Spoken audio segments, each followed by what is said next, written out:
We've taken on a project over the last 5 years that deals with Holden Creek. And Holden Creek is one of the most polluted creeks on the north coast of Oregon due to high bacterial counts and due to problems with temperature, which affects the amount of oxygen that's inside the creek. Holden Creek is a municipal creek running through town. It's been straightened several times. But in the past, in the 1940s, 1950s, it actually had salmon that came up the creek. And many stories of, as we've interviewed people around, of them catching salmon as kids and as adults also. Today it doesn't have a salmon run, and it's got several locations where there's issues within the creek, even besides the bacteria and just temperatures that occur and low oxygen levels that occur. Hi, my name is Todd Josie. I just graduated from Tillamook High School in 2010, and I dealt a lot with, while I was in high school, with science research projects with Holden Creek. Holden Creek has many problems. It has been deemed as one of the most polluted creeks on the Oregon coast. In 2006, we began our process of studying the creek, looking at water quality. We collected water from the creek and we started testing things like oxygen, pH, temperature, total dissolved solids, turbidity, nitrates, phosphates, potassium levels, and other types of water quality issues as we found fit to do it, such as sediments on the bottom, thickness of bottom sediments and stuff like that. We also began at the same time with another project that occurred through Advanced Natural Resources to take portions of the creek and measure flows, water flows, and take channel profiles so that we could know what the shape of the channel was, how much water was flowing, and how it was performing during high and low flows. One of the reasons for that is the bacteria happens to increase a lot during the high flow periods. As we worked on this project, we found that a lot of local people that live along the creek were very concerned about water flooding and also about the bacterial issues within the creek, which increase with the flooding issues, possibly because the water comes up and floods over some of the drain fields, which causes them to fail at that time. And possibly a lot of those drain fields are pretty old in many of the houses that are here. So we also began to look at flooding issues and how to reduce flooding issues. Two of the major pieces of property that are along Holden Creek actually run by the high school, between Hampton Lumber Yard and the high school, and also behind East School and several housing developments that are found in that area. So we began to focus specifically on those two areas to look at what are some things we could do as a group of high school students that would make an impact on the creek. As years progressed, I took and started my project with Holden Creek, and my project dealt with flowing versus stagnant water. Holden Creek often can be seen with areas with stagnant pools that can smell and have other issues associated with them. And so my project dealt with comparing areas of the stream that were flowing well with areas that were stagnant and comparing the two. And the goal of my project was to see that if by increasing the flow of water, I could also improve stream health.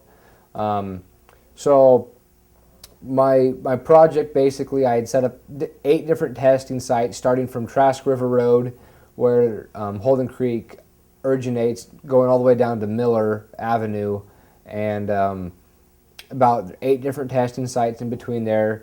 And the locations were picked due to areas that had stagnant pools and areas that had flowing water. Overall, after about 5 to 6 weeks of taking research, coming back and analyzing the data, I found that areas that had increased flow were healthier than areas with stagnant water. So if we can do things like replacing culverts that are failed, taking debris and other things that are plugging the creek and not allowing it to flow as well, and cleaning that up, overall health of the creek should improve. So there's a lot of improvement being seen in water quality in the creek. Much higher oxygen contents, lower turbidity contents, lower sediment content on the bottom of the creek, lower total dissolved solids, higher pHs, so more up into towards neutral. And all these different factors are improving water quality within the creek, and our hope is that eventually we may be able to get salmon back in the creek at some point in time and see maybe a recruitment of some gravels. So our next phase in working on the creek is what we're seeing as a community outreach to the members along the creek to say, you know, there's ways that we can continue to improve the creek, and one of those is to reduce flooding by cleaning up property and debris on the property that just builds up during flooding as it falls and drops off of the bushes and the trees. And as those trees and bushes tend to grow and collect that material, it tends to create these debris dams that then tend to raise water levels and cause flooding on properties, and also possibly flooding some of the septic fields below some houses and things. And so our goal through this project, and why you're getting a copy of this videotape, is to encourage you to participate in this project.